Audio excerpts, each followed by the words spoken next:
You're watching Fighting Dirty with Hank Balch. And hello, Sterile Processing Universe. Welcome to an interview with me, Hank Balch, and Beyond Clean, and Stephanie Thomson, the creator of ThomsonTopps. Stephanie, would you like to say hi to the crowd? Hey everyone, I am glad to be here interviewing with Hank and to be able to discuss my business, ThomsonTopps. Yeah, so we're excited, of course, to talk to you for a number of reasons that we'll get into on this interview. But first, I want folks to know a little bit about your background. And, you've got a diverse background, but let's kick it off since we are Beyond Clean, talking about your experience in sterile processing, how you landed in sterile processing, and of course, where you are today in that process. So start wherever you'd like, as long as you get us from beginning to today. All right. I started off working at FedEx. That was like a little part-time job, and I wanted a full-time job. And one of my dear friends, she said that they had an opening in sterile processing as a picker, like picking the instruments and putting them in the system and delivering the cases to the room. So I was like, okay, that seems easy enough. So I went on for an interview, and I got the job, and I work overnight. And so it was a different environment for me because of, changing and being aware of that we have to be covered and wear jackets and, just be aware that we're in a sterile environment. So I never really had worked in a sterile environment. So it was like kind of cool how I had to learn something brand new. So I had my disposable blue scrub hat on, and I noticed that, well, at our hospital, we can wear the fabric hats. So I noticed a lady, she had this kind of cool hat on, and I said, "Oh, ma'am, can I see your hat?" So me as a designer, I like to look inside, look at the construction and everything. And I was like, "Well, I can make one a little bit better, not to hate." but I but I felt that I could make a better quality hat. And since I have a degree in fashion design, so I was like, okay, let me just find this little creative outlet. So that's where it initially started, was just asking a couple of my coworkers, hey, would you like if I, make a little design for you or a little hat? They said, sure, they don't mind something for free. And it was, of course, too small. So I was just doing a lot of sampling and a lot of improving, making it big, making it smaller. And, while just learning the job, learning the whole environment of sterile processing. And that's basically it. So where it has brought me now, I'm trying to become certified, even though I have been working in the sterile processing environment in that department. I haven't gotten certified yet, but that's the next step for me to get certified, because I think it's very important part of ThomsonTopps, because it will give me a great foundation. Not only am I making hats for fashion, but also I'll have that grounded understanding of the whole process and the importance of the sterility, of how we interact with the patients, and protecting ourselves with the PPE as well as protecting the patients. So that's where my next step is. That's great. And obviously, if you've been following Beyond Clean for any length of time, which I know you have, and we're huge advocates for education and for continued professionalism in the field. So I definitely applaud that vision for continued growth. And I wanted to go back because your background is interesting, and I think there's a lot of folks out there in sterile processing with a similar complex background. Like you said, that you're coming out of FedEx, but then out of the blue, you're like, oh yeah, and I've also got fashion design training, Yes. just randomly, right? So like fashion designer Yes. working at FedEx, fashion designer working at the hospital, and then here you go into his entire company. So I was wondering if you'd tell us a little bit more about that fashion background, how you got into that, what you were passionate about, maybe even what your initial goal was for that, and then again, how you transitioned that into the company that you have today. Well, I always loved fashion, but I initially wasn't going to go to school for fashion. I wanted to go for architecture. So just anything creative, with my hands that I can build, and like that's all I wanted to do. That's all I feel connected when I use my hands. So architecture didn't work out. So fashion was nice, and shows like Project Runway were coming out. So I'm like, yes, I'm feeling it. And so when I got out of school, it's like you have to get a job, if you have student loans. So I got a job at FedEx. And while I was at FedEx, I had happened to one of my stops get a fashion internship. So bam, I was like, this is perfect. And so now when I got a full-time job at Mass General, it was like, I know that I'm at one of the top hospitals, and it's like, okay. And well, what's my place here? I know that I work in this department, and when I seen the hats, it was like, okay, this is an opportunity for me to be creative, because yes, I do like working my 9 to 5, but I also have that creative, passionate side too. So it was just a perfect opportunity to merge both of them, and to be able to see everybody every day, and to be able to be in contact with people every day that I work with, and also that are my customers. So it was a perfect breeding ground for ThomsonTopps. And and when I first started ThomsonTopps, I had no name. I was like, oh my God, what am I going to call this thing? I just can't be making hats out here. Right.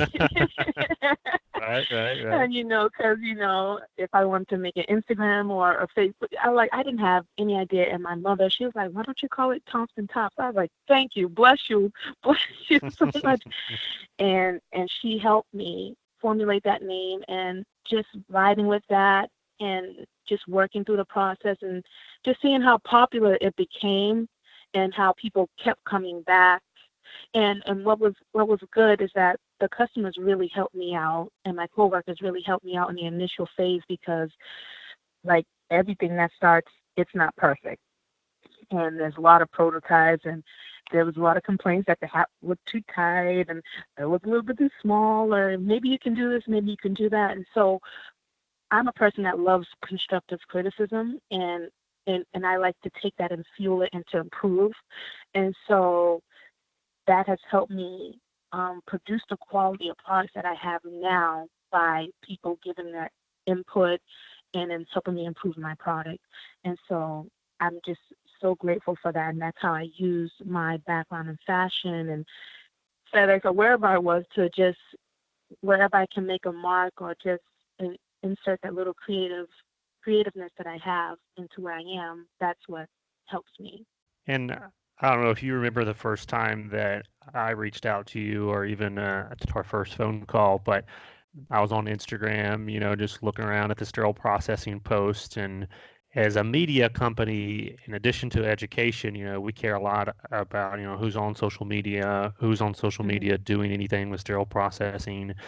And so I came across a couple of your posts, and then they continued to catch my eye. And so I did a little more digging, and then I realized through your networks how passionate you were about your company and about your product. And then, of course, I realized, oh my gosh, like she's in sterile processing as well. And so that mixture of creativity and passion, as you said, coming out of your background into this industry, and then saying, how can I use where I came from to impact where I am today and where I want to go tomorrow? I was just very impressed with that story, obviously. So that's how we got connected. But on this interview, as I told you before, I think there's a lot of folks out there in, different positions, right? So they have different skills or different passions maybe, but they have found themselves in sterile processing somehow, some way.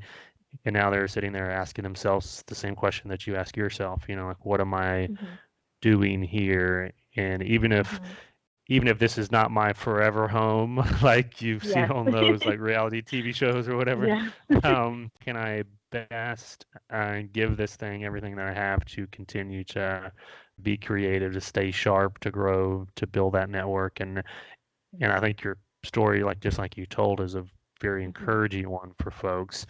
As we transition in a little bit more, to tops, and just so everyone's clear, you're talking about a replacement or even addition to, depending on what the company policies are, to the bouffant tops or the surgical cap tops.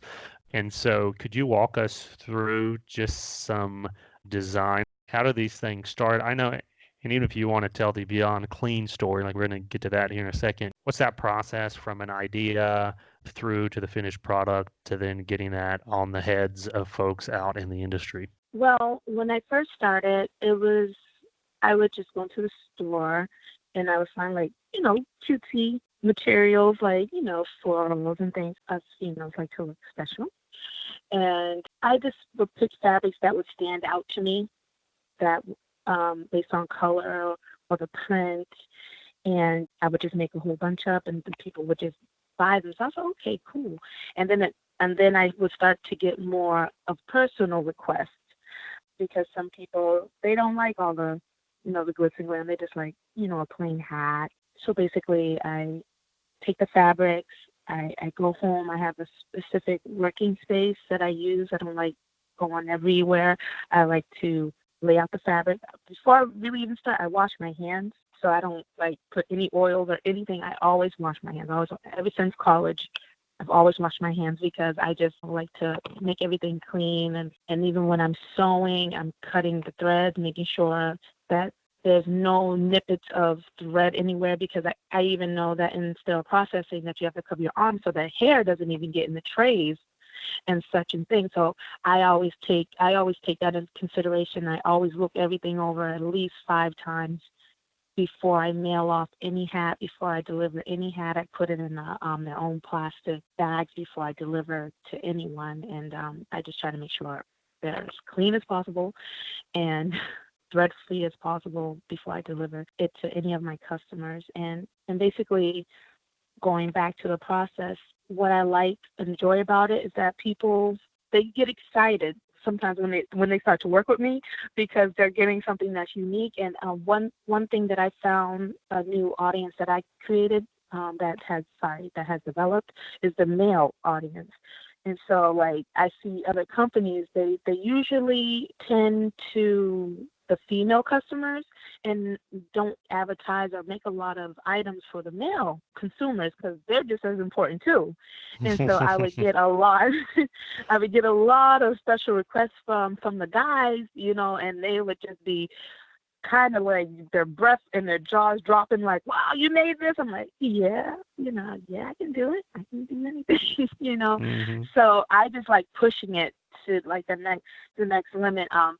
One thing, that was kind of rewarding to me is that I have this very loyal, faithful customer. He wanted a David Ortiz hat.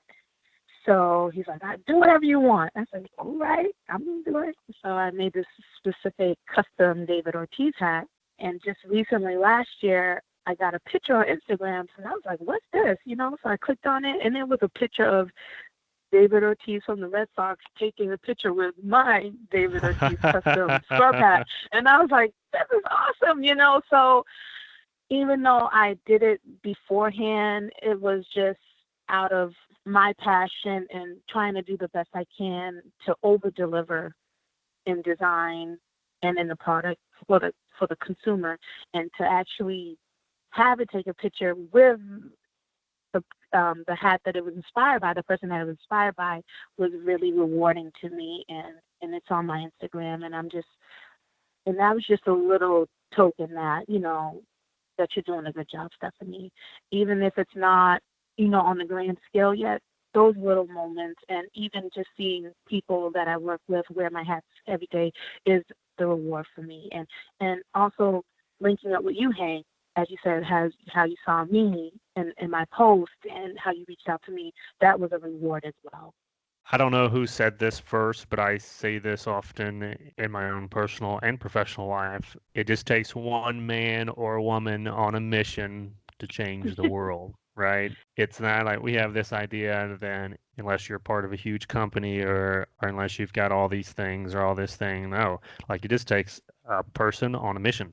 And if you stay on that mission, like, you can do some amazing things. And they don't all have to be headline type of news to change the world. I think that's what some folks don't realize is even as you said, somebody who can be inspired or encouraged or just made to feel happy and confident at work because they get a custom top, right? Like of their favorite sports team, or like, yeah, is something that they can be proud about. Like that can change people's days.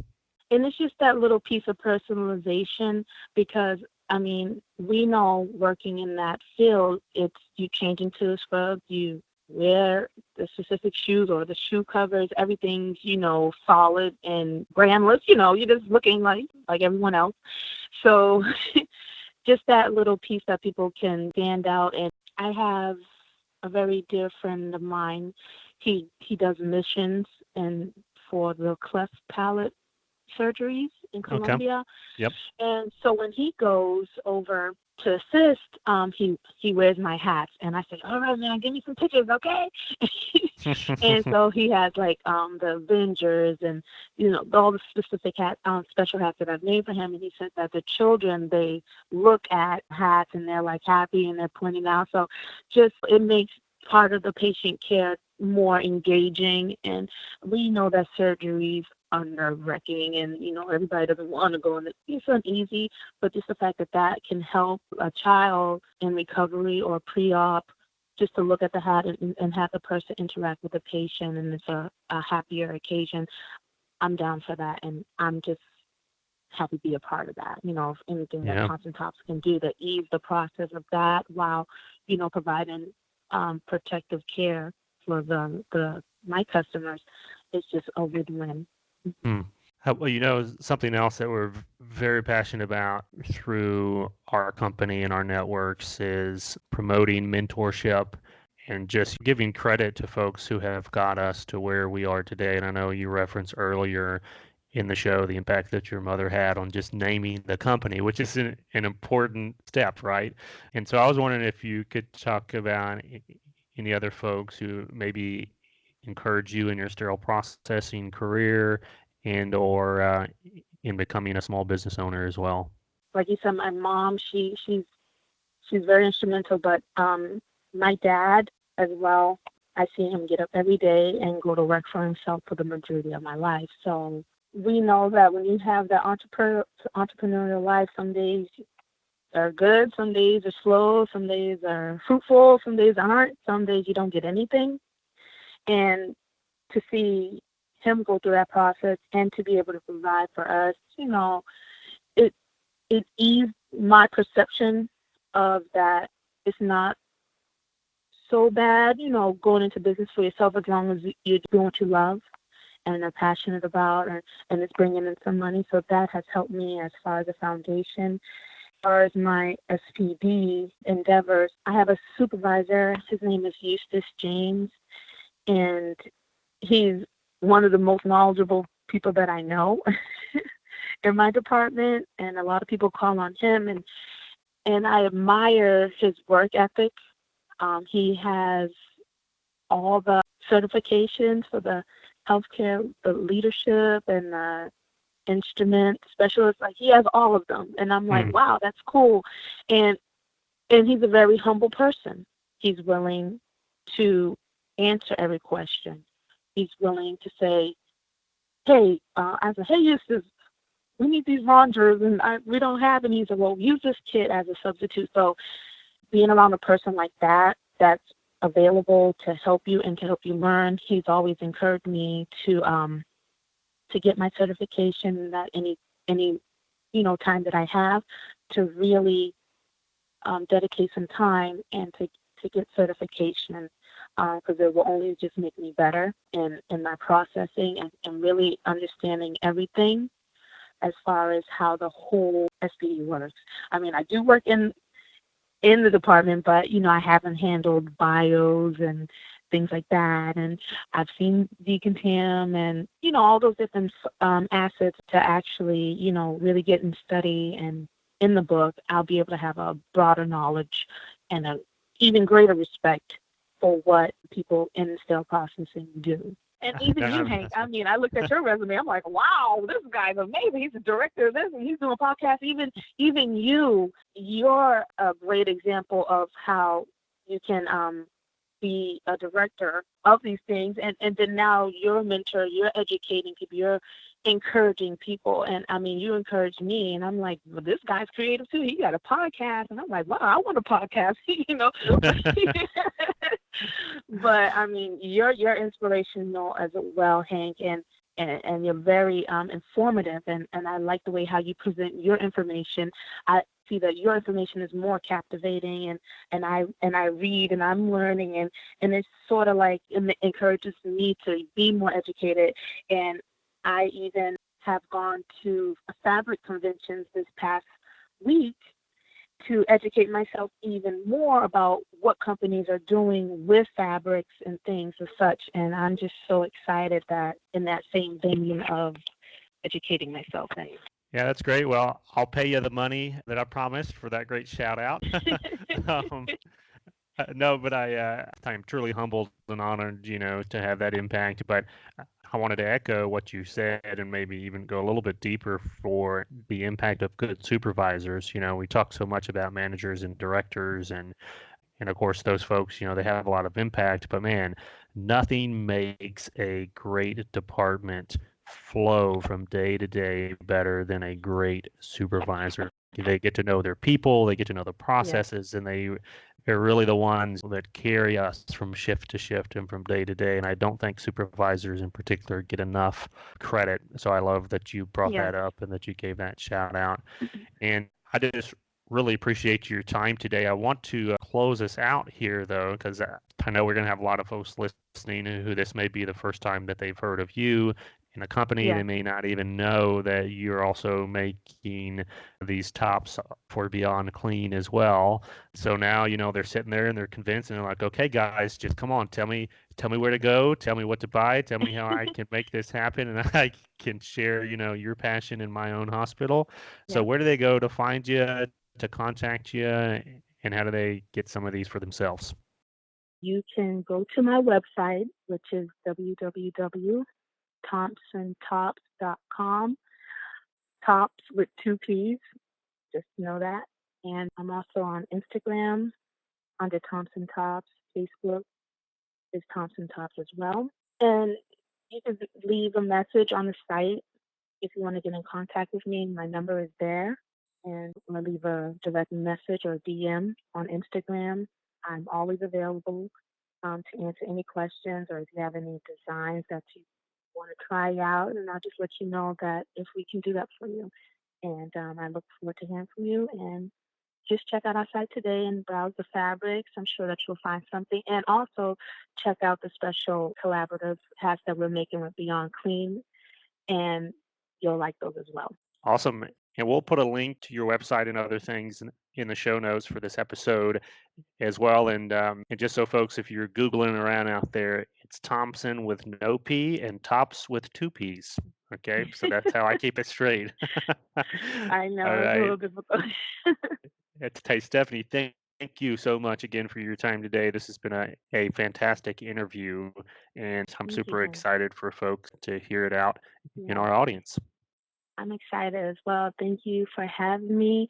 I'm just so excited that I'm able to tell my story. This is my first podcast, so I'm honored, and I was so happy. I don't even think I thought I was going to be nervous, but I wasn't. So I just thank you for the opportunity, Hank, once again, to be a part of Beyond Clean and the collaboration that we're doing. I mean, it's awesome, and I can't wait for people to check it out.